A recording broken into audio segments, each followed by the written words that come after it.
Hey Nate, how about those Florida Gators, man? Yeah, it was bad. That game that we played against UConn was the worst game we played all year. The two games we lost to UConn earlier in the year and Wisconsin, both of them we looked better than when we looked that night.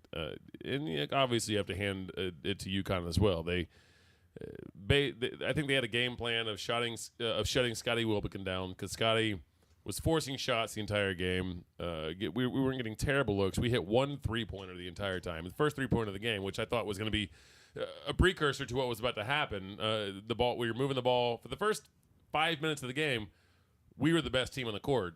And we ran out to a really early lead. We were doing everything right. And then UConn just tightened the knot. And we couldn't do anything right. It was rough. Very rough. Forcing shots, bricking everything. Even our passing, turnovers. The turnovers were a disaster. A disaster. It was rough. Nothing good about that game if you were a Florida fan. How much of that do you credit to coaching adjustments made in the second half and the Florida or the Connecticut black front court and guys like DeAndre Daniels played the whole game? It wasn't the second half, Joe. It was after 5 minutes of the game, UConn took over, and and that was it. They adjusted mid quarter or mid half rather, and basically we looked like a bunch of boys playing against a bunch of men. Something that I noticed too in that game. Connecticut shot 55% from the field and 41% from the three-point line. And Florida usually really contests shots. Oh, absolutely. And makes it really tough for other teams to get They were in their flat. offense. They were flat the entire time. Ryan Boatwright and Shabazz Napier just seemed to get whatever they wanted. It didn't. Shabazz Napier. He was the best player on the court that night. Not the smartest, but the best. Before we get into that, what do you think of Kevin Ollie, man? This was his first NCAA tournament after they got banned last year because they got busted on some of Calhoun's recruiting violations. Yeah. But he did a wonderful job with that team, not only in the Final Four, but they got through Sparty, which everybody and their mom was picking to win the entire thing. I know. No, Shabazz Napier was the kid can ball, and his game shows it. He's a two-time national champion now. His freshman year and his senior year. He did. He's gonna be an impact in the NBA. Whoever grabs him. What do you think of that post-game interview that he did with Jim Nance? Let's play this right here. With everything on the line, how do you describe this one? Honestly, hey, I want to get everybody's attention right quick. If I can have your attention, if I don't have your attention, let me we get are your listening attention. to what Ladies you're and gentlemen, saying. you're looking at the Hungry Huskies. This is what happens when you ban us. Last year, 2 years, we worked so hard for it. 2 years in Hungry. Hungry Huskies. Shabazz, you've just been named the most outstanding player of the Final Four. Congratulations. And there's that, To me, I kind of like that he threw the NCAA under the bus. That's good. Everyone should do more of that. I'm He's a senior, so he can. But do you think that might be some Richard Sherman Jr. in action there? Uh-oh. Okay.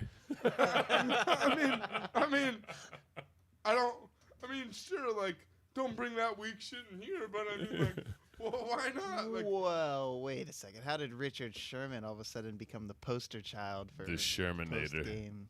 Well, that thing that he pulled with Aaron Andrews was pretty fucking epic, to be straightforward.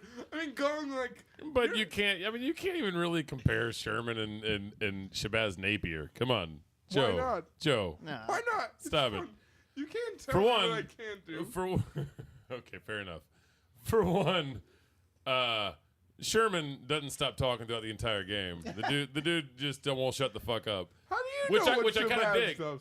How do you know what he does? Are you down there, bro? Were you from? They got close-ups. Close-ups are a motherfucker. I'm telling you, I can read lips. That dude doesn't talk. He balls. He brings his game. He doesn't talk much. And it's for a good reason. He's not very well spoken. But Sherman, who's the dude's smart as shit. He'll make you feel this big when after he catches a touchdown. So I mean, it's a big difference. Shabazz Napier. I like like you said, he threw the NCAA under the bus. I dig that. I like that. I like that. Fuck you, but assholes. it's, I mean, the fact that you can't compare him to Sherman. The Come on. NCAA don't have a problem. The NCAA is doing just fine. The only thing with the problem is that people have the problem with the NCAA. Are The you? NCAA Did is you doing honestly shit. just say that to me? Well, like, obviously. Did you honestly just say that to me? Obviously, the NCAA is corrupt and full of shit. But, like, Okay. the NCAA don't have a problem with that. Everybody else has a problem with the NCAA. Now you've clarified. Thank you. No, Okay. it's like, to be clear. Yeah. No. Exactly. No. The NCAA is awful, and they should go away. But speaking of the NCAA and the wonderful organization that they uphold and the Title IX and the women's athletes that they support, we got to give some legitimate love to Gino Auriemma and the UConn Huskies. The guy's 9-0 in national championship It's games. amazing. He played a Notre Dame team that was also 35-0. There was no fucking joke. The last time they had lost a game was to UConn last season. And they just disposed of it. Yeah, it was by ugly. 21 points, and it was mechanical and methodical, and it was a beatdown. And I read a quote from the Notre Dame coach this morning that said when she was shaking hands with Gino Auriemma, What she told him? She said it was just like playing the Miami Heat, except you were missing LeBron. No, she said, I thought we were playing the Miami Heat, but there was no LeBron. Yeah, exactly. Yeah, it's I mean, like that. The dude gets his team ready. Like what he's done for women. First and foremost, Pat Summitt put women's basketball on the map, and so we kind of have to. Steve Watson, this goes out. This is for you. Shout out Watson. Here's Watson. to you, buddy. Let's raise our glasses to Pat Summitt. You can be here anytime you want, Steve. Just show up. We're not gonna kidnap you. You fuck. It's true. But Pat put women's basketball on the map. Sum it up. Jesus Christ. Oh, Joe.